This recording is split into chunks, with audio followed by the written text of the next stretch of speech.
stumbled on this when I was working in the World Bank actually in February 1996. World Bank here in Washington, D.C., this big international lending organization, big bureaucracy.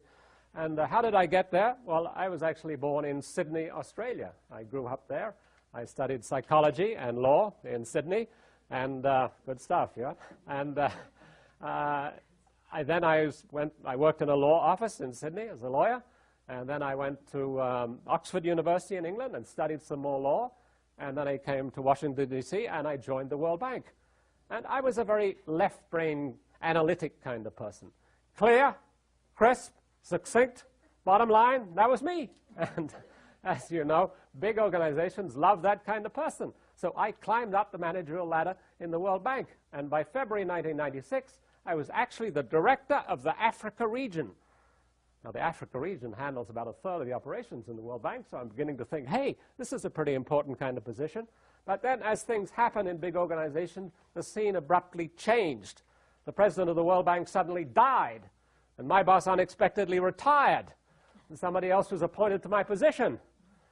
See things not going too well for me now in the World Bank. So I went to see the top management and asked them, do you have anything in mind for me? They said, not really. You know, it happens in big organizations. But I pressed them a bit, and eventually they said, why don't you go and look into information? Now, February 1996, information in the World Bank had the status of like the garage or the cafeteria. So I was not being offered a promotion here. I was being sent to Siberia. But I was kind of interested in information, and I went to look into information, and I saw a scene probably familiar to many of you. We're drowning in information all over the place, couldn't find anything. I mean, a real mess, and we were wasting a ton of money on this stuff, and obviously we had to clean this mess up. But if we cleaned it up, we would still be the same kind of clunky, slow-moving, old-fashioned public sector lending organization. And people all around the world were asking, do we actually need a slow-moving public sector lending organization when the private sector is now providing all of this finance to developing countries? Why don't we close the World Bank down? 50 years is enough. Let's put this whole organization out of its misery. We do not need this organization anymore. So simply making this organization more efficient, saving it some money wasn't going to solve our problem. We actually had to find a different role in life. So I had another thought. I said, why don't we share our knowledge?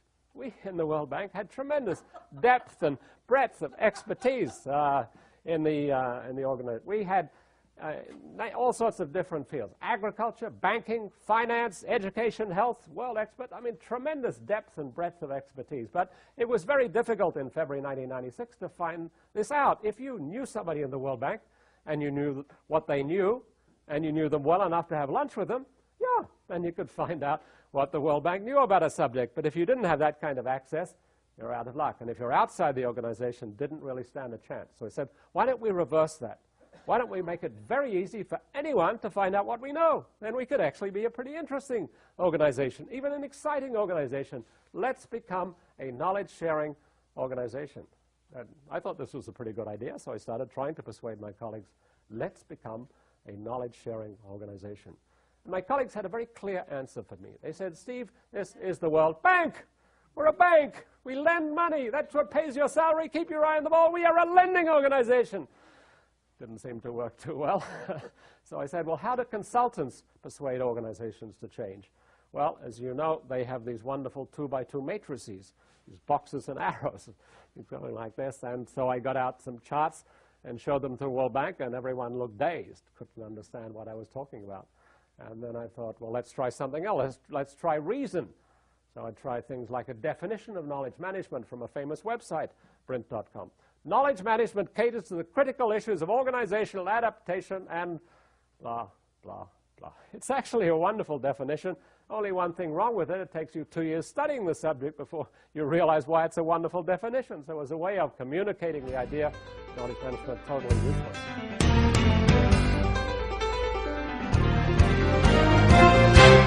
Then I stumbled on something else. I'll be talking about the future and the future of the World Bank, and what's it going to be like? Well, I said it's going to be like today. Let me tell you about something that happened just a few months ago. In June 1995, a health worker in a little village in Zambia in Africa logged onto the website for the Center for Disease Control in Atlanta, Georgia, and got the answer to a question on how to treat malaria. Now, that was June 1995, not June 2015. This wasn't the capital Zambia was a little place 600 kilometers away. And this is not a rich country. This is Zambia, one of the poorest countries in the world.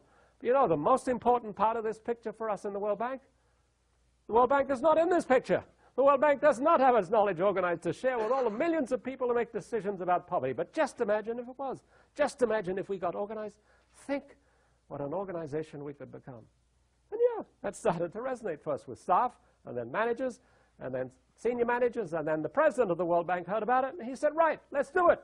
He went to the annual meeting of the World Bank, October 1, 1996, here in Washington, D.C., huge public occasion, 170 finance ministers, all their entourages, massive public occasion. He announced, we are going to do this. We are going to share our knowledge with the world. We are going to become the knowledge bank. And when the people who'd sent me to Siberia just a few months before this announcement heard this announcement, they were horrified, because this was the worst-case scenario. This was the nightmare they'd been worried about, because now the man from Siberia was back.